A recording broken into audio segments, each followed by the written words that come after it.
So very warm welcome to everybody. I'm very pleased to welcome Maggie Sargent to be interviewed today. That's great to have you, Maggie. Hi there, John. Good to be here. Brief introduction to you. So you, when did you actually qualify as a registered nurse, Maggie? Oh, back in the early 70s. Early 70s, so a long time. And you've been giving evidence for over 30 years. Yeah. You've written and published various papers. You've lectured at seminars, and you've held a number of different positions and directorships.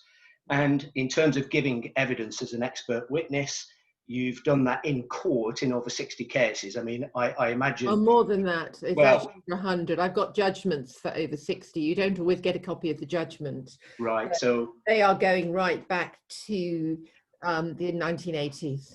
The ones where there's been a judgment given, you mean? Yeah. Yeah. So, great to draw on that experience. So my first question is, for those starting out in the field of giving expert evidence, or those that are relatively new, what advice would you give to people? Be confident, believe in yourself. You're up there as an expert, so get on with it.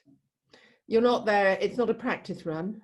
You're working there, supporting clients, providing reports to the courts, and you have to have the experience and the confidence to do that. As long as you've got the right experience, you'll be able to educate the judge. You have to be capable of doing that. If you're not, don't do the job, you're not ready. Quite simple.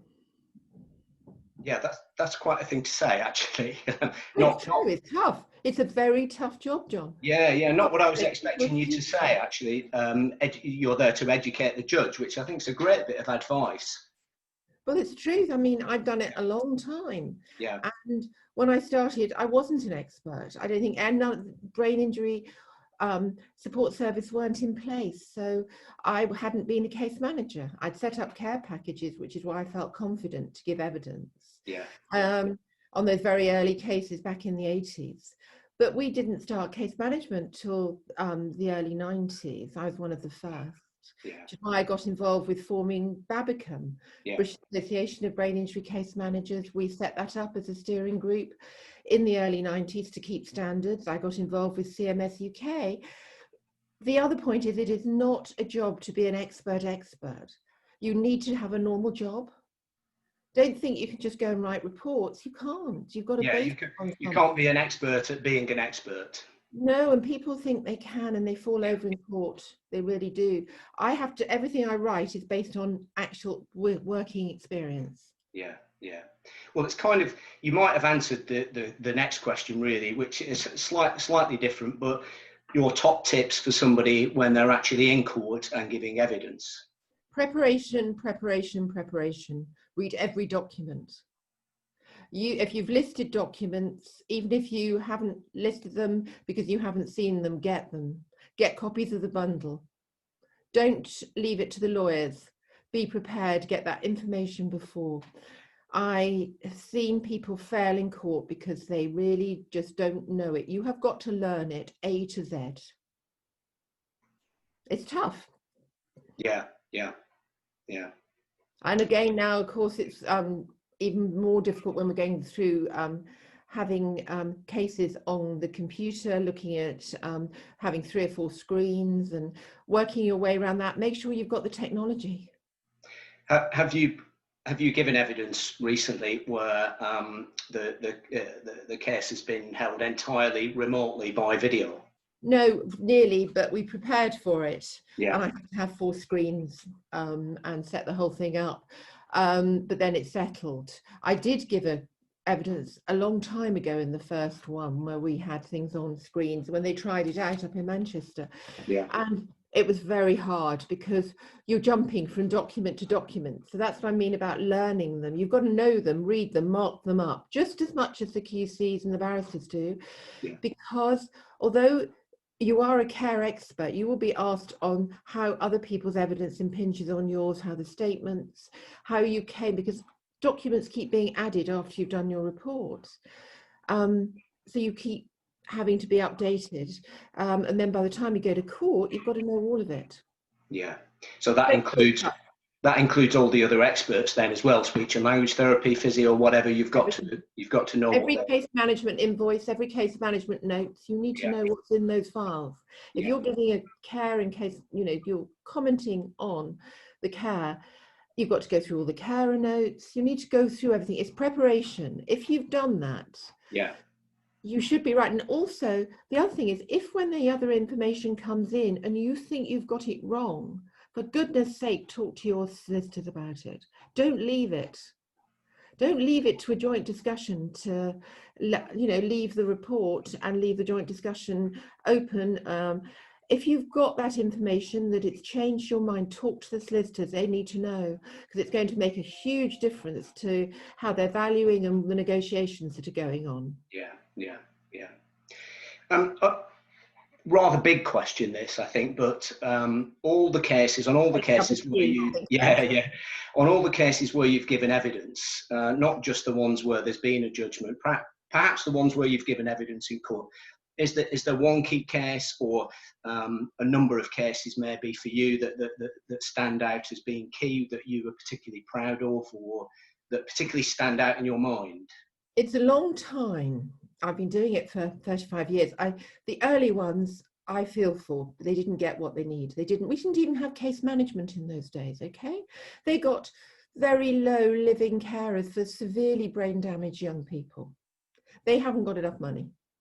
Moving on, I've kept in contact with some of the ones that I've been to court with. And in fact, it's interesting because I run a lot of trips. You know, we go overseas to Africa and skiing and all sorts of things, and quite a few people come along who are cases of mine. They might be with other case managers, and I love seeing them and seeing what they're doing and how they're achieving. And what's so interesting is 15, 20 years later, they're still making progress.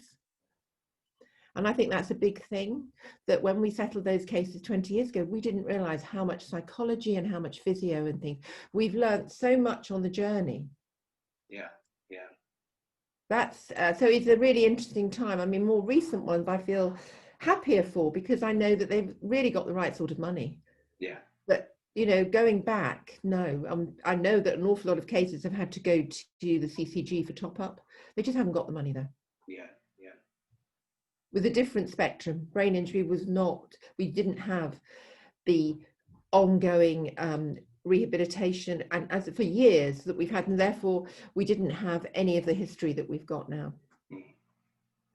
You run a case management company as well, so you have a lot of experience in that field. So my next question relates to that crossover between expert witnesses and the case manager. What advice would you give to case managers who would have to deal with a conflicting perspective between the legal parties, but in particular where their opinion might differ from that of an expert on either side?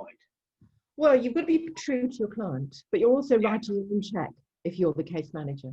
So you've got to look at your costs. The biggest issue we are having is some of the costs that are coming through.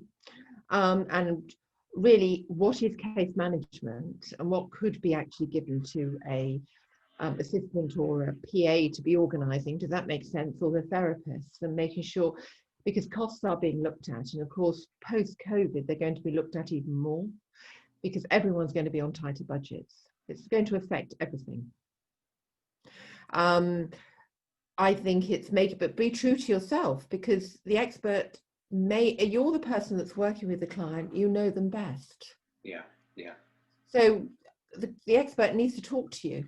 I always talk to the case managers, as you know. I mean, I've worked with a number of yours, and I've done different cases. Either they've been present or we talked to them later. And nowadays, of course, with COVID, the great thing is you could be maybe doing a personal visit, but I did one the other day and the case manager was on Zoom or Teams, and that was fantastic. So she was there in the room with us. So it's quicker and easier in some ways then. Yeah, and I was there in person. Sometimes I think it's quite difficult with some clients to get a full picture, and you do really have to have the records. And you need to look at, and that's what the care expert, and it's not that we're being, can I say, difficult about things. It's just, I mean, I know sometimes people think I'm a little bit harsh because I will ask the question, but we have to, because in court at the end of the day, you want to sort it out before we get there. Yeah, yeah, absolutely, absolutely. And in your, well, in the field of giving expert evidence, particularly in your area of giving evidence on care, are there any particular sort of hot topics or anything at the moment? Well, there's always something, isn't there? I mean, there is still the topic of sort of, does a living carer work? Do you, you know, those sort of things. How can you reduce the costs of care? What are the ways of, and the quality of care, the rates of pay for care? And that's going to be open at the moment, because obviously there's a huge unemployment going on at the moment, and that's going to move through after furlough. And we have to keep an eye on that for rates. COVID itself. Keeping people safe. I mean, I see that as part of my role when I'm going around, and I'm appalled. I still go in and I see clients who have had staff from agencies who are working elsewhere when they're very at risk, where they're not asking the staff to quarantine between moving from client to client. They're moving clients to 3 or 4, staff to 3 or 4 clients. Yeah. We stop from day one. They're not doing daily risk assessments on them. They're not testing their staff. You know, there's a lot of issues. I mean, there's a lot of additional expenses with COVID at the moment, with the right PPE and making sure that they've got the right mask. Obviously, if you're registered with CQC, you get an amount of that, but it is a bit of a lottery as to how much. Yeah. And of course, there's been all the issues of personnel and working with them. So I suppose COVID, of course, is the main one at the moment. Yeah, yeah. And a final question, Maggie. I was speaking with Warren Collins last week, who you probably know. I know him well. And I said, I was interviewing Maggie Sargent next week. What question would you ask her? Thinking he might come up with some rather profound, deep question. And he said, how do you manage your diary? Thinking that you are in lots of places at the same time, I think he was thinking. Well, you just have to do long hours, actually. I have a very extended day, really. I work long hours, but I start off very early exercising to make you get, walk 5 miles with the dog, then do some yoga, and then you're ready by 8:30, aren't you, really? Right. Fantastic. That's the only way to keep going and be healthy, because you can't sit too much. That's the problem with this now. It's Zoom all the time, a lot of Zoom. And we're all sitting much more than we were. Try a standing desk. That's what I've bought recently. Have you got one? I haven't got one. Yeah, electric one. So I stand for 30 minutes, sit for 30 minutes and alternate that throughout the day. I think it helps a little bit. That's good. I've been sitting on one of those big balls. Oh, yeah. You just have to be careful that you're not moving too much. You're not wobbling, yeah. Yeah, but otherwise it works quite well. But yeah, it's tough, but it's still busy. It is busy, yeah. And it has been with COVID, particularly for case management. We've all had a lot of challenges. And I think that I do understand. I mean, obviously, we run the case management company. I'm the responsible individual for CQC doing clinical governance, and I do get it. Yeah. That's the point, really. If you're going to give evidence, you've got to understand what all those issues are. Yeah. Well, that's great, Maggie. Thanks very much. I know you've got a very busy day generally, but it's great that you've made the time to join me. So thanks very much for that. Lovely to see you. Okay, take care, John. Stay safe. Thanks, Maggie.